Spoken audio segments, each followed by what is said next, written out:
সংঘাত। অমিত বেছে বেছে শিলং পাহাড়ে গেল। তার কারণ, সেখানে ওর দলের লোক কেউ যায় না। আরও একটা কারণ, ওখানে কন্যাদায়ের বন্যা তেমন প্রবল নয়। অমিতের হৃদয়টার উপরে যে দেবতা সর্বদা সরসন্ধান করে ফেরেন, তার আনাগোনা ফ্যাশনেবল পাড়ায়। দেশের পাহাড় পর্বতে যত বিলাসী বসতি আছে, তার মধ্যে শিলংয়ে এদের মহলে তার টার্গেট প্র্যাকটিসের জায়গা সবচেয়ে সংকীর্ণ। বোনেরা মাথা ঝাঁকানি দিয়ে বলে, যেতে হয় একলা যাও, আমরা যাচ্ছি নে। বাঁ হাতে হালকায়দার বেটে ছাতা, ডান হাতে টেনিস ব্যাট, গায়ে নকল পার্শ্বিক শালের ক্লোক পরে বোনেরা গেল চলে দার্জিলিংয়ে। বিমি বোস আগে ভাগেই সেখানে গিয়েছে। যখন ভাইকে বাদ দিয়ে বোনদের সমাগম হলো, তখন সে চারদিক চেয়ে আবিষ্কার করলে দার্জিলিংয়ে জনতা আছে, মানুষ নেই। অমিত সবাইকে বলে গিয়েছিল সে শিলংয়ে যাচ্ছে নির্জনতা ভোগের জন্য। দুদিন না যেতেই বুঝলে জনতা না থাকলে নির্জনতার স্বাদ মরে যায়। ক্যামেরা হাতে দৃশ্য দেখে বেড়াবার শখ অমিতের নেই। সেই বলে আমি ট্যুরিস্ট না, মন দিয়ে চোখে খাবার ধাত আমার, চোখ দিয়ে গিলে খাবার ধাত একেবারেই নেই। কিছুদিন ওর কাটল পাহাড়ের ঢালুতে দেওদার গাছের ছায়ায় বই পড়ে পড়ে।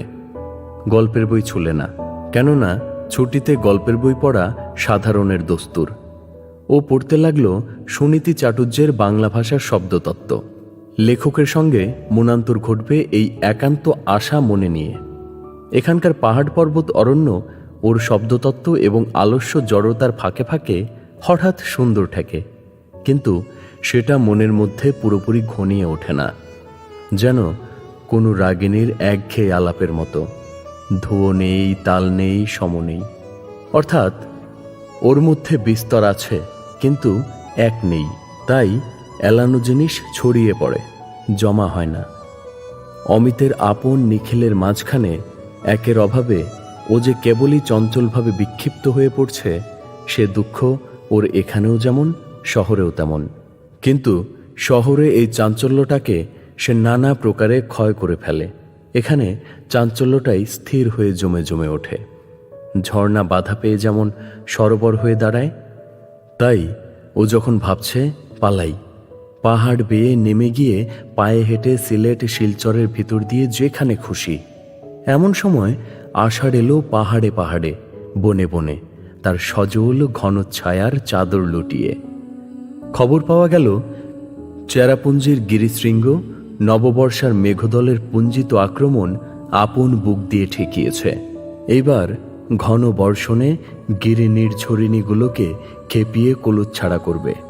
স্থির করলে এই সময়টাতে কিছুদিনের জন্যে চেরাপুঞ্জের ডাকবাংলায় এমন মেঘদূত জমিয়ে তুলবে, যার অলক্ষ্য অলকার নায়িকা অশরীরী বিদ্যুতের মতো চিত্ত আকাশে ক্ষণে ক্ষণে চমক দেয়। নাম লেখে না, ঠিকানা রেখে যায় না। সেদিন সে পড়ল হাইল্যান্ডারে মোটা কম্বলের মোজা, পুরু শুকতলাওয়ালা মজবুত চামড়ার জুতো, খাকির নরফক কর্তা, হাঁটু পর্যন্ত হ্রস্ব অধবাস, মাথায় শোলা টুপি। অবনী ঠাকুরের আঁকা যক্ষের মতো দেখতে হলো না। মনে হতে পারত রাস্তা তদারক করতে বেরিয়েছে ডিস্ট্রিক্ট ইঞ্জিনিয়ার, কিন্তু পকেটে ছিল গোটা 5-7 পাতলা এডিশনের নানা ভাষার কাব্যের বই। আঁকা বাঁকা সরু রাস্তা, ডান দিকে জঙ্গলে ঢাকা খাদ। এ রাস্তার শেষ লক্ষ্য অমিতের বাসা। সেখানে যাত্রী সম্ভাবনা নেই, তাই সে আওয়াজ না করে অসতর্কভাবে গাড়ি হাঁকিয়ে চলেছে।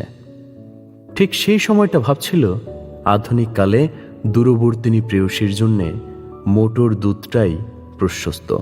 তার মধ্যে ধৌমজ্যোতি সলিল মরুতাং সন্নিপাত বেশ ঠিক পরিমাণেই আছে, আর চালকের হাতে একখানি চিঠি দিলে কিছুই অস্পষ্ট থাকে না। ও ঠিক করে নিলে আগামী বছরে আষাঢ়ের প্রথম দিনেই মেঘদূত বর্ণিত রাস্তা দিয়েই মোটরে করে যাত্রা করবে। হয়তোবা অদৃষ্ট ওর পথ চেয়ে দেহুলি দত্তপুষ্পা, যে পথিক বধূকে এতকাল বসিয়ে রেখেছে, সেই অবন্তিকা হোক বা মালবিকাই হোক, বা হিমালয়ের কোনো দেবদারু বনচারিণী হোক, ওকে হয়তো কোনো একটা অভাবনীয় উপলক্ষে দেখা দিতেও পারে। এমন সময়ে হঠাৎ একটা বাঁকের মুখে এসেই দেখলে আর একটা গাড়ি উপরে উঠে আসছে। পাশ কাটাবার জায়গা নেই, ব্রেক কষতে কষতে গিয়ে পড়ল তার উপরে। পরস্পর আঘাত লাগলো, কিন্তু অপঘাত ঘটল না। অন্য গাড়িটা খানিকটা গড়িয়ে পাহাড়ের গায়ে আটকে থেমে গেল। একটি মেয়ে গাড়ি থেকে নেমে দাঁড়ালো। সদ্য মৃত্যু আশঙ্কার কালো পটখানা তার পিছনে। তারই উপরে সে যেন ফুটে উঠল একটি বিদ্যুৎ রেখার আঁকা সুস্পষ্ট ছবি, চারিদিকের সমস্ত হতে স্বতন্ত্র। মন্দর পর্বতের নাড়া খাওয়া ফেনিয়ে ওঠা সমুদ্র থেকে এইমাত্র উঠে এলেন লক্ষ্মী। সমস্ত আন্দোলনের উপরে মহাসাগরের বুক তখনও ফুলে ফুলে কেঁপে উঠছে। দুর্লভ অবসরে অমিত তাকে দেখলে। ড্রয়িং রুমে এ মেয়ে অন্য 5 জনের মাঝখানে পরিপূর্ণ আত্মস্বরূপে দেখা দিত না। পৃথিবীতে হয়তো দেখবার যোগ্য লোক পাওয়া যায়, তাকে দেখবার যোগ্য জায়গাটি পাওয়া যায় না। মেয়েটির পরনে সরু পাড় দেওয়া সাদা আলোয়ানের শাড়ি, সেই আলোয়ানেই জ্যাকেট, পায়ে সাদা চামড়ার দিশি ছাদের জুতো। তনু দীর্ঘদেহটি, বর্ণ চিকন শ্যাম, টানা চোখ ঘন পক্ষ ছায়ায় নিবিড় স্নিগ্ধ, প্রশস্ত ললাট অবারিত করে পিছু হটিয়ে চুল আঁট করে বাঁধা, চিবুক ঘিরে সুকুমার মুখের ডোলটি একটি অনতিপক্ক ফলের মতো রমণীয়। জ্যাকেটের হাত কবজি পর্যন্ত, 2 হাতে 2টি সরু প্লেন বালা। ব্রোঞ্জের বন্ধনহীন কাঁধের কাপড় মাথায় উঠেছে, কটকি কাজ করা রূপোর কাঁটা দিয়ে খোঁপার সঙ্গে বদ্ধ। অমিত গাড়িতে টুপিটা খুলে রেখে তার সামনে চুপ করে এসে দাঁড়ালো, যেন একটা পাওনা শাস্তির অপেক্ষায়। তাই দেখে মেয়েটির বুঝি দয়া হলো, একটু কৌতুকও বোধ করলে। অমিত মৃদুস্বরে বললে, অপরাধ করেছি। মেয়েটি হেসে বললে, অপরাধ নয়, ভুল। সেই ভুলের শুরু আমার থেকেই। উৎস জলের যে উচ্ছলতা ফুটে ওঠে, মেয়েটির কণ্ঠস্বর তারই মতো নিটোল, অল্প বয়সের বালকের গলার মতো মসৃণ ও প্রশস্ত। সেদিন ঘরে ফিরে এসে অমিত অনেকক্ষণ ভেবেছিল, এর গলার সুরে যে একটি স্বাদ আছে, স্পর্শ আছে, তাকে বর্ণনা করা যায় কি করে। নোট বইখানা খুলে লিখল, এ যেন উম্বুরি তামাকের হালকা ধোয়া, জলের ভিতর দিয়ে পাক খেয়ে আসছে। নিকোটিনের ঝাঁজ নেই, আছে গোলাপ জলের স্নিগ্ধ গন্ধ। মেয়েটি নিজের তরুটি ব্যাখ্যা করে বললে, একজন বন্ধু আসার খবর পেয়ে খুঁজতে বেরিয়েছিলুম। এই রাস্তায় খানিকটা উঠতেই শোফার বলছিল এ রাস্তা হতেই পারে না। তখন শেষ পর্যন্ত না গিয়ে ফেরবার উপায় ছিল না, তাই উপরে চলেছিলাম। এমন সময় উপরওয়ালার ধাক্কা খেতে হলো। অমিত বললে, উপরওয়ালার উপরেও উপরওয়ালা আছে, একটা অতি কুশ্রী কুটিল গ্রহ, এ তারই কুকীর্তি। অপরপক্ষের ড্রাইভার জানালে, লোকসান বেশি হয়নি, কিন্তু গাড়ি সেরে নিতে দেরি হবে। অমিত বললে, আমার অপরাধী গাড়িটাকে যদি ক্ষমা করেন, তবে আপনি যেখানে অনুমতি করবেন সেইখানেই পৌঁছিয়ে দিতে পারি। দরকার হবে না, পাহাড়ে হেঁটে চলা আমার অভ্যেস। দরকার আমারই, মাপ করলেন তার প্রমাণ। মেয়েটি ঈষৎ দ্বিধায় নীরব রইল। অমিত বললে, আমার তরফ থেকে আরেকটু কথা আছে। গাড়ি হাঁকাই, বিশেষ একটা মহৎ কর্ম নয়। এ গাড়ি চালিয়ে পস্টারিটি পর্যন্ত পৌঁছাবার পথ নেই, তবু আরম্ভে এই একটিমাত্র পরিচয় পেয়েছেন। অথচ এমনই কপাল, সেটুকুর মধ্যেও গলদ। উপসংহারে এইটুকু দেখাতে দিন যে জগতে অন্তত আপনার শোফারের চেয়ে আমি অযোগ্য নই। অপরিচিতের সঙ্গে প্রথম পরিচয়ে অজানা বিপদের আশঙ্কায় মেয়েরা সংকোচ সরাতে চায় না, কিন্তু বিপদের এক ধাক্কায় উপক্রমণিকার অনেকখানি বিস্তৃত বেড়া একদমে গেল ভেঙে।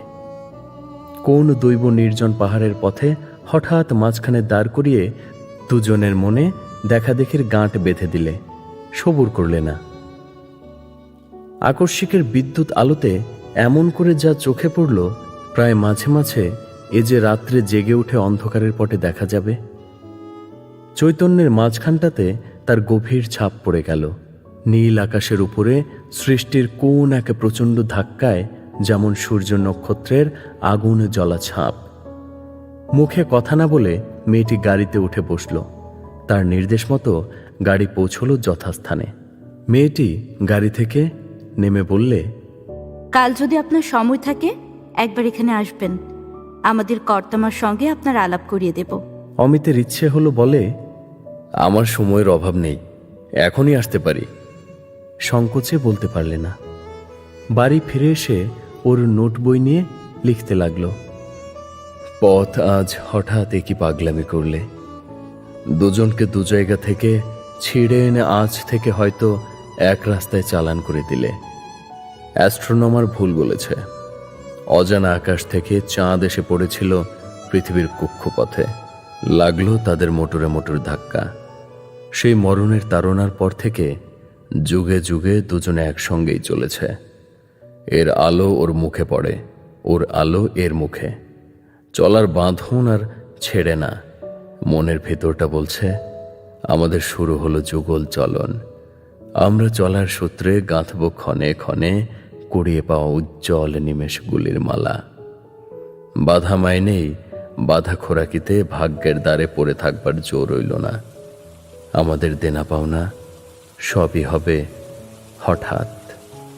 বাইরে বৃষ্টি পড়ছে। বারান্দায় ঘন ঘন পায়চারি করতে করতে অমিত মনে মনে বলে উঠল, কোথায় আছো নিবারণ চক্রবর্তী? এইবার ভর করো আমার পরে, বাণী দাও, বাণী দাও। বেরোলো লম্বা সরু খাতাটা। নিবারণ চক্রবর্তী বলে গেল, পথ বেঁধে দিল বন্ধনহীন গ্রন্থি, আমরা দুজন চলতি হাওয়ার পন্থী। রঙিন নিমেষ ধোলার দুলাল, পরাণে ছড়ায় আবির গুলাল। ওড়না ওড়ায় বর্ষার মেঘে, দিগঙ্গনার নৃত্য। হঠাৎ আলোর ঝলকানি লেগে, ঝলমল করে চিত্ত। নাই আমাদের কনক চাপার কুঞ্জ, বনবিথিকায় কীর্ণ বকুল পুঞ্জ। হঠাৎ কখন সন্ধে বেলায়, নামহারা ফুল গন্ধ এলায়। প্রভাত বেলায় হেলা ভরে করে, অরুণ মেঘের তুচ্ছ। উদ্ধত যত শাখার শিখরে, রডোডেন্ড্রন গুচ্ছ। নাই আমাদের সঞ্চিত ধনরত্ন, নাই রে ঘরের লালন ললিত যত্ন। পথপাশে পাখি পুচ্ছ নাচায়, বন্ধন তারে করি না খাঁচায়। ডানা মেলে দেওয়া মুক্তি প্রিয়ের, কুজনে দুজনে তৃপ্ত। আমরা চকিত অভাবনীয়ের, কচিত কিরণে দীপ্ত।